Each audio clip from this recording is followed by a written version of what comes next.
നമസ്കാരം, മെട്രോ മാറ്റിനിയിലേക്ക് സ്വാഗതം. സംഗീത സംവിധായകൻ AR റഹ്മാൻ നമ്മുടെ മലയാളികളുടെ എല്ലാം പ്രിയപ്പെട്ട സംഗീത സംവിധായകൻ തന്നെയാണ്. അദ്ദേഹത്തിന്റെ ഓരോ സംഗീതവും നമ്മൾ എപ്പോഴും ആസ്വദിച്ച് കേട്ടുകൊണ്ടേയിരിക്കുന്ന ഒരു കാര്യമാണ്.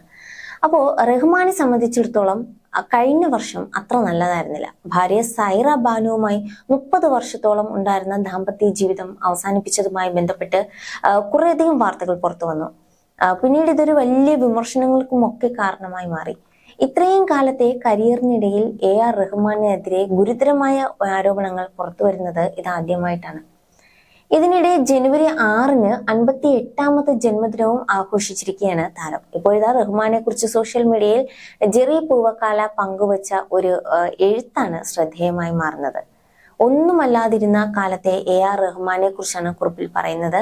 ഞാൻ ചെറുപ്പത്തിൽ ആത്മഹത്യയെപ്പറ്റി ചിന്തിക്കുമായിരുന്നു.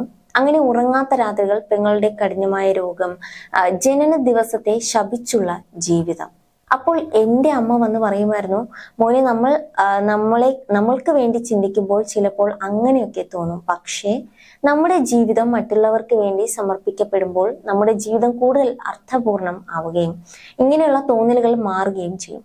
അന്ന് 9 വയസ്സായിരുന്നു പ്രായം. കുടുംബത്തിൽ കടുത്ത ദാരിദ്ര്യമായിരുന്നു. ഭക്ഷണം കഴിക്കാൻ പോലും വകയില്ല.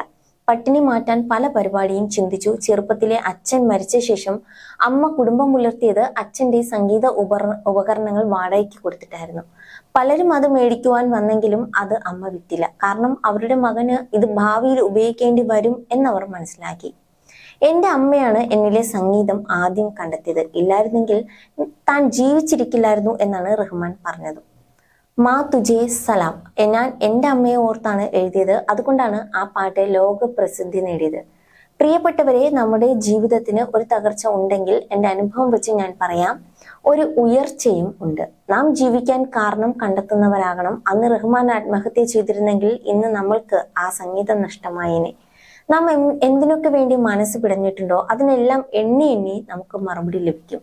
ഒരുപക്ഷെ എന്നെ വായിക്കുന്ന നിങ്ങൾക്കൊരു ഭീകര തകർച്ചയിലൂടെ ആയിരിക്കാം ഇപ്പോൾ പോകുന്നത്. എടുത്താൽ പൊങ്ങാത്ത ഭാരവും കഴുത്തിൽ പേറി നടക്കുന്ന വ്യക്തിയായിരിക്കാം. ജീവിതം അങ്ങ് അവസാനിപ്പിക്കട്ടെ എന്ന് ചിന്തിച്ച വ്യക്തിയായിരിക്കാം. ജോലി ചെയ്ത സ്ഥാപനത്തിൽ നിന്നും നിങ്ങളെ പിരിച്ചുവിട്ടിരിക്കാം.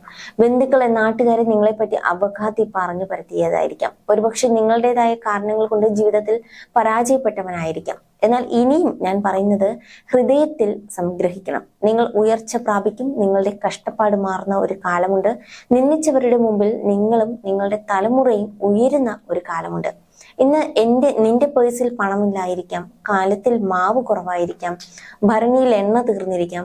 എന്നാലും ഞാൻ പറയട്ടെ, നിന്റെ പേഴ്സിൽ നിനക്ക് ആവശ്യത്തിനുള്ള പണം, കാലത്തിലെ മാവ് കുറയാത്ത, ഭരണിയിലെ എണ്ണ കവിഞ്ഞൊഴുകുന്ന ഒരു കാലവുമുണ്ട്.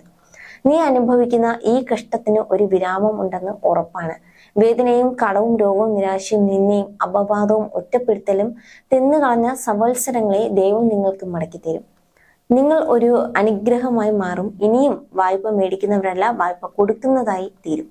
എല്ലാം നശിച്ചു എന്ന് ചിന്തിച്ച ഒരു സമയമുണ്ട് എനിക്ക്. ആ കാലങ്ങളിൽ മനുഷ്യരെ എൻ്റെ തലയിൽ കൂടി ഓടുവാണോ എന്ന് ചിന്തിച്ച സമയങ്ങൾ. പക്ഷെ മറുവശത്തു കൂടി അവിടെയെല്ലാം ഞാൻ ശക്തനാകുകയായിരുന്നു. അന്ന് ഞാൻ മനസ്സിലാക്കി, പ്രശ്നങ്ങളിൽ കൂടിയാണ് ഞാൻ ശക്തനാകുന്നതെന്ന്. ഞാൻ ആ പ്രശ്നങ്ങളിൽ കൂടി കടന്നു പോയില്ലായിരുന്നെങ്കിൽ എനിക്ക് ആയിരക്കണക്കിന് ആൾക്കാരെ ആശ്വസിപ്പിക്കാൻ കഴിയില്ലായിരുന്നു.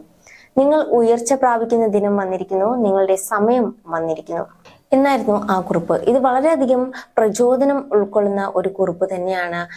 റഹ്മാന്റെ ആരാധകരായിക്കോട്ടെ അല്ലെങ്കിൽ പ്രേക്ഷകർ എല്ലാം ഈ കുറിപ്പ് വളരെ പെട്ടെന്ന് തന്നെ ഏറ്റെടുക്കുന്ന ഒരു കുറിപ്പ് തന്നെയാണ്. കാരണം മനസ്സിൽ എപ്പോഴും മുറിവുകൾ ഉണക്കുന്ന ചില സമയം അല്ലെങ്കിൽ ചില വരികൾ നമ്മുടെ ഉള്ളിൽ എപ്പോഴും തങ്ങി നിൽക്കുന്നതായിരിക്കും. അതുപോലെ ഒരു കോറിയിട്ട ഒരു വര പോലെ ഈ ഒരു കുറിപ്പ് ആരാധക ഹൃദയങ്ങൾ ഏറ്റെടുത്തു എന്ന് തന്നെ പറയാം. You're watching me on metromatney.com. metromatney.com. Subscribe for more videos. Subscribe here for more videos. Subscribe here for more videos. Subscribe now. Thank you.